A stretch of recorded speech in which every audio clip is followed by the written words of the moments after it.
इतने संत किसी और मुल्क में, किसी और देश ने नहीं दिए, किसी और राष्ट्र ने दिए हैं। हमारा देश संतों का देश है, हमारा देश संतों का पूजनीय देश है। और हम ये कहना चाहते हैं, और मैं ये दुखित हृदय से कहना चाहता हूं कि काफी शकुनी के भांजे संतों का अपमान करने पर तुले हुए हैं, वो गलत है।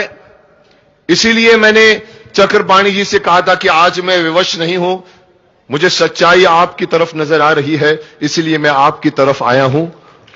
और यह भी बता दूं कि मैं विवश नहीं हूं और दुर्योधन के साथ नहीं था, कौरवों के साथ नहीं हूं, इसलिए मैं कर्ण को भी उठा के लाया हूं और अर्जुन को भी उठा के लाया हूं। एक पांडव में बैठे रहते थे, एक जो कौरवों में, लेकिन आज हम तीनों एक साथ में आए हैं, तो आप समझ सकते हैं कि हम सब आपके साथ हैं। और मैं आप लोगों को शक्तिमान की तरफ से थोड़ी शक्ति प्रदान करना चाहूंगा। वैसे तो मैं जानता हूं, इवन चक्रपाणी जी ने भी सूरत में कहा था कि हमारे शक्तिमान आज हमारे साथ हैं, वो चाहे तो उड़ के जाकर जोधपुर जेल से आशाराम बापू को निकाल के ला सकते हैं।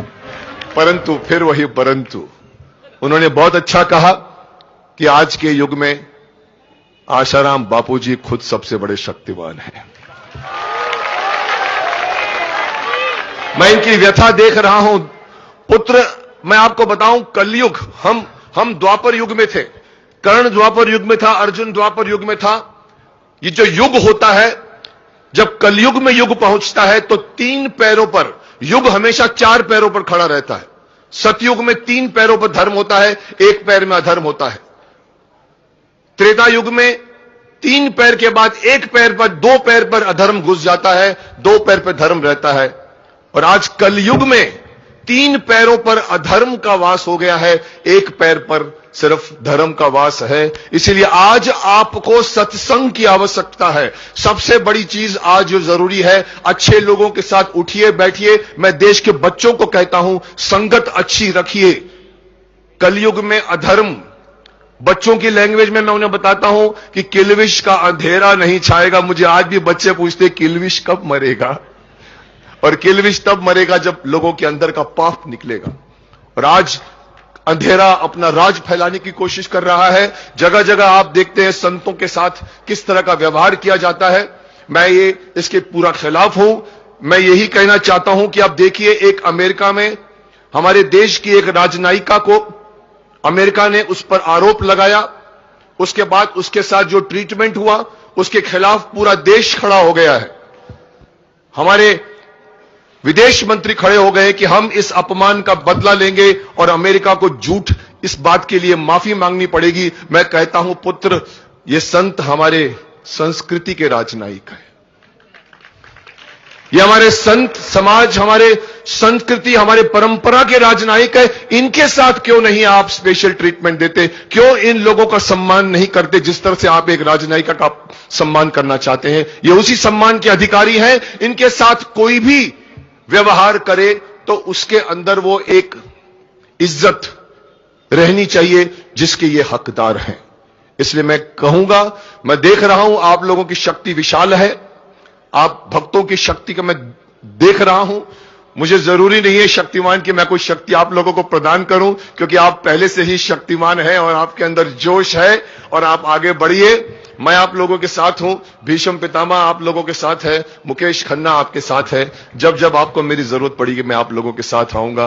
पर यही कहना चाहूंगा कि आप लड़ते रहिए, क्योंकि ये युग संघर्ष का युग है। इस संघर्ष में हमेशा सत्य की जीत होती है, असत्य की पराजय होती है। और सत्य आप लोगों के साथ है तो आप लोगों की जीत होगी। Thank you very very much. मुझे लगा ये कह रहे आप जाइए, आप कहते हैं डायलॉग सुनाइए। आप धर्मराज जी कह रहे थे कि आप क्या यमराज जी कह रहे थे, मुझे कह रहे डायलॉग सुनना चाहेंगे। मैं इस सभा के सामने में वही डायलॉग बोलना चाहता हूं। क्या तुमने ये निर्णय लिया है कि तुम हस्तिनापुर का विनाश किए बिना नहीं रहोगे? अरे पुत्र, जिस सिंहासन पर बैठे हो उसके नीचे तो आग न जलाओ। ये सिंहासन जल जाएगा ये सिंहासन।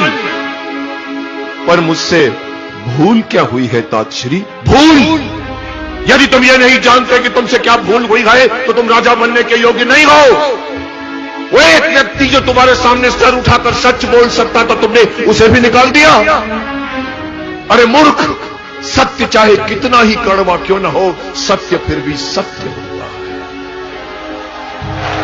सत्य को सुनने, उससे सीखने और स्वीकार करने का साहस कर। भेज किसी को विदुर के पास तो बुला भेज।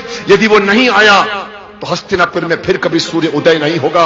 ये राजभवन तुम्हारे समेत अंधकार के गर्त में डूब जाएगा हस्तिनापुर भी, डूब जाएगा जोधपुर भी।